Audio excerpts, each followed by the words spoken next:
So we've hit another milestone in the camper van saga. The plumbing is 95% done. I won't say it's 100% because there's still a few things to tweak, but let's take a tour of all of this nonsense, including 4 distinct plumbing systems within the van. Come along with me. Before we walk through the actual plumbing pipes and fittings, let's get an idea of each of the systems. The first system is a hydronic heating system, which takes coolant in an expansion tank, pumps it through a water pump, a heater, a heat exchanger for water, an air matrix for heated air, and a floor loop for heated floors. Absolutely luxurious. And then back to the expansion tank, creating a coolant loop. That's the first plumbing system. Second one is what I'll call the pumped freshwater. That takes water from a fresh tank, runs it through a pump and accumulator, a filter, and then to the kitchen sink. This one can also pump through, hit a 3-way valve, and fill the shower tank, which I'll speak about later. Also not on this diagram, but there's an outdoor shower that I've added as well. The third system is going to be the fresh water coming from a hose. So here's the fill port, goes through a check valve, comes down, hits another check valve here, goes up through the filter to the sink, and can also feed the outdoor shower. The fourth system, and this is the one that's really fun, is the recirculating shower. So as I mentioned, it can pump through a 3-way valve to fill the shower tank.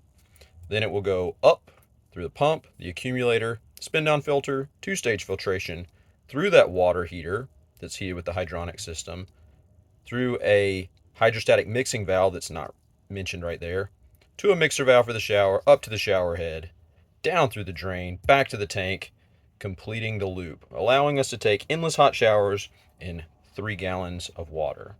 Once we're done, hit a switch through this pump, back in and over to the gray tank, cleaning that tank out, clearing it into the gray tank, and then from the gray tank, there's an automated ball valve that can run it into a hose and out to a sewer or dump station, creating the loop. And if we want to take another shower, open that valve, pump water back into the shower tank. Pretty fun stuff. Let's see how it all looks. All right, system number 1, the hydronic heating system. So here is our expansion tank on a pipe that runs down and underneath where it runs into a pump. I'll show you those here, and then hits a furnace here. This furnace is sipping off of the gas tank through a line and a smaller pump here. The coolant pump pumps back up through the loop, through the furnace here, coming back in, hits this T fitting, comes up to a plate chiller. The coolant runs this way, allowing the water to pass this way and become heated, so it goes from cold to hot as it passes through the heated plate chiller. This comes back down and hits the return line, headed back to the pump, which is there.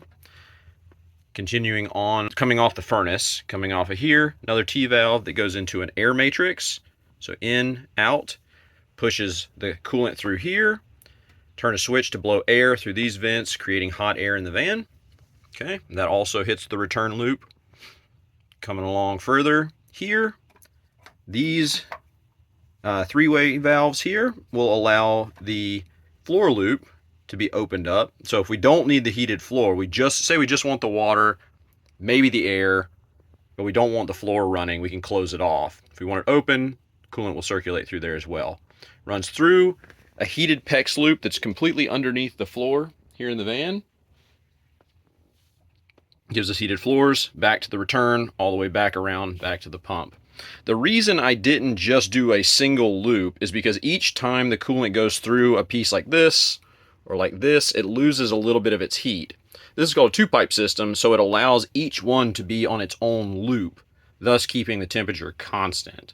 That way the floor loop at the end doesn't get cooler than the rest. Pretty fun stuff.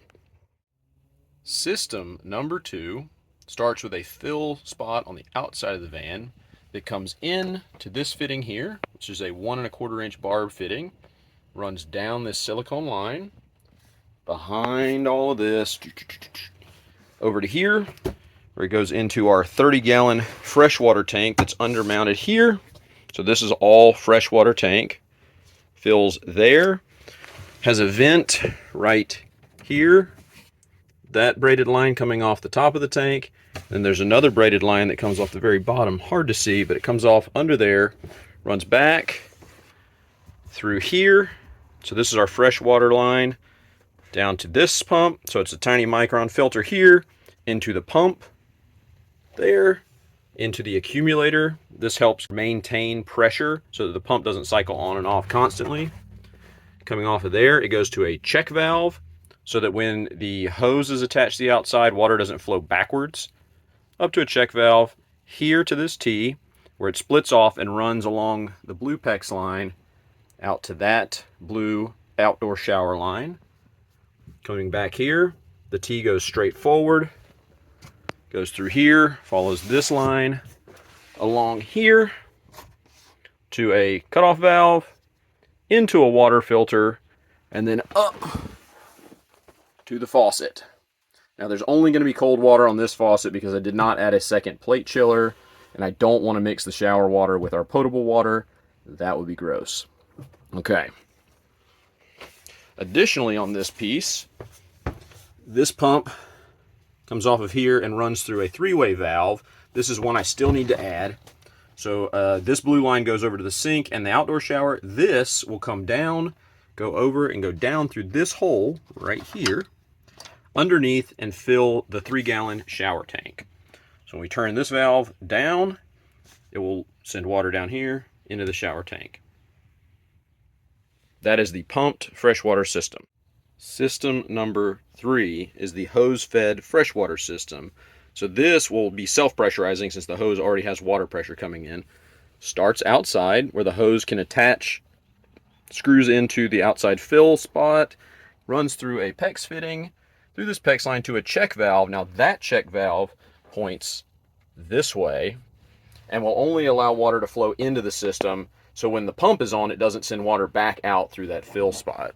We follow that PEX line here, where it comes back into this T, same as the pump system, which is why we have the check valve here, that it doesn't allow the pressurized water to backflow into this accumulator.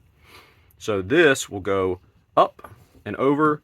We open this valve, and it flows around behind those filters over to here, where it tees up, comes over and goes under there, and this feeds the outdoor shower over there. Back to this T here. This then goes down and over, and it feeds the hydrostatic mixing valve, which supplies water to the shower. It also comes up here, tees off. This check valve prevents water from going that way backwards into the filters. So it comes around here, feeds into the plate chiller, warms up here, goes into the hydrostatic mixing valve. This is going to be set to about 120 degrees so that as this water circulates through the plate chiller, this can get as hot as 175 degrees. This will keep it from scalding us. That's very important. Okay, these two mix, keep it at 122 constant, goes up here, out this side, where you have hot feeding up to the shower head, cold feeding up to the shower head, and we'll install a mixing valve there and a shower head up there. Additionally, as the water is brought in from the hose, it hits the T back there, follows along through the filter, back up to the kitchen sink. And the fourth and probably most exciting system in the van is the recirculating shower. So we're going to start here. This is the shower stall, and that is where the shower drain will be.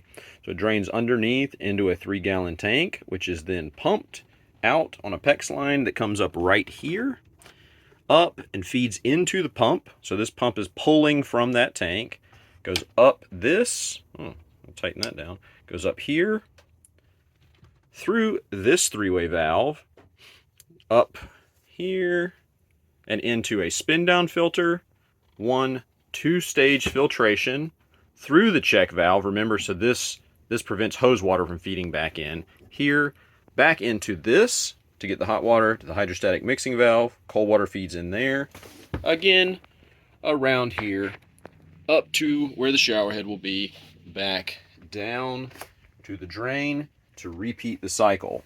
That allows us to shower in 3 gallons of water, unlimited hot water, shower, 3 gallons of hot water, cycled through the filtration, cleaned, scrubbed continuously, and then when we're done, shower tank is full. Again, we will flip this valve and allow those pumps to send the water into the gray tank. So it'll pump right through here, through this PEX line, into the drain that runs down to the gray tank.